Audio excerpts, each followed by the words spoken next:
Seorang wanita diculik, menendang lampu belakang mobil, lalu mengeluarkan tangan. Terus-terusan meminta tolong.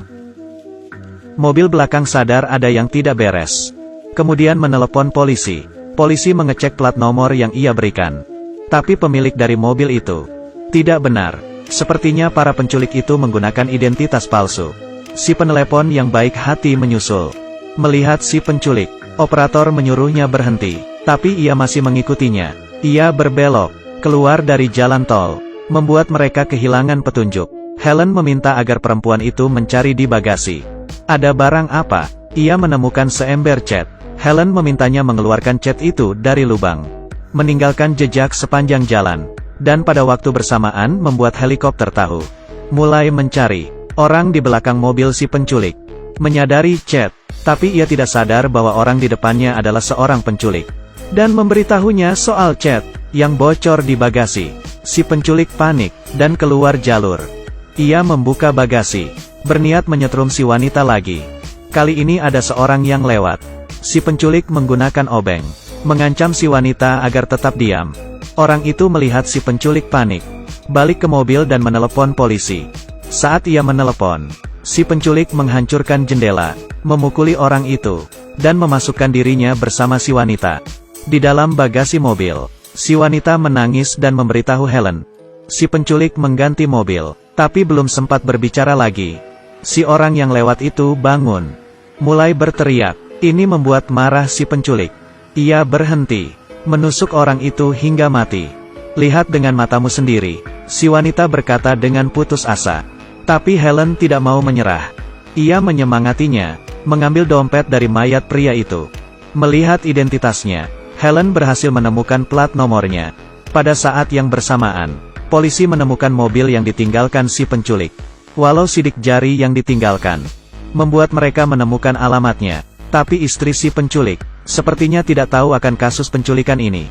Polisi menemukan si penculik memiliki sebuah peternakan dan langsung menuju ke sana. Di lain sisi, si penculik sampai di pom bensin. Wanita itu cemas, memanjat ke tempat duduk belakang dari bagasi. Tapi ia hanya bisa merangkak separuh badan saja.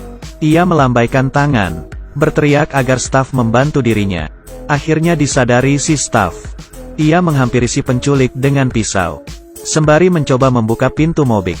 Tapi si penculik langsung mengincar dirinya, menyemprotkan dirinya dengan bensin. Si penculik melempar korek api, dan si staf terbakar. Ia membuka bagasi lagi, memukul si wanita. Helen kehilangan kontak dengannya. Setelah beberapa saat sampai di peternakan. Saat ia mengeluarkan si wanita, melihat ia sudah menelepon selama 1,5 jam. Helen membuatnya menyerah. Jangan sakiti dia. Tapi si penculik berkata satu kalimat. Terlambat. Satu kata itu membuat Helen mengingat kejadian setengah tahun lalu. Seperti di layar, Helen menangis. Setengah tahun lalu, si penculik adalah seorang pembunuh yang mengincar wanita. Sorenya, polisi tiba di peternakan. Mereka mencari beberapa kali, tapi tidak menemukan jejak apa-apa. Si pembunuh gila menaruh wanita itu di meja operasi, membawa tabung oksigen, dan membuka baju, membuka sepatu, memutar lagu. Ia mulai mencuci kepala wanita itu. Di saat yang bersamaan Helen datang ke rumah si pembunuh.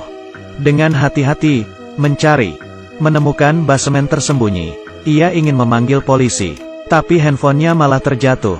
Di basemen tidak ada sinyal. Demi menyelamatkan wanita itu, Helen pelan-pelan menuruni tangga masuk. Dengan hati-hati mencari di ruangan, si pembunuh muncul. Helen langsung bersembunyi. Si pembunuh juga hilang. Ada darah di mana-mana. Helen bersembunyi di lemari dan tidak berani keluar. Melalui celah, ia melihat si pembunuh mengambil wig, menciumnya. Kali ini Helen sangat ketakutan. Itu bukan rambut palsu, tapi rambut orang sungguhan. Ternyata ia membunuh kakaknya. Dulu memiliki rambut pirang yang cantik. Kemudian tidak lama ia meninggal. Dan itu membuatnya mulai jadi pembunuh. Dan mengincar gadis pirang, mengoleksi rambut. Kali ini tampaknya ia berhasil menemukan Helen. Pelan-pelan menghampirinya. Helen bernapas. Untungnya si pembunuh hanya mengambil baju saja, menciumnya dan kemudian pergi. Ia kembali ke ruangan operasi tadi, mengambil pisau kecil, bersiap memotong kulit kepala si wanita. Sebagai koleksi baru. Dalam kejadian itu, Helen diam-diam menghampiri si pembunuh. Menghajarnya. Ketika ia memukulnya, si pembunuh langsung bangun, mendorong Helen ke kolam, berencana membuatnya mati tenggelam.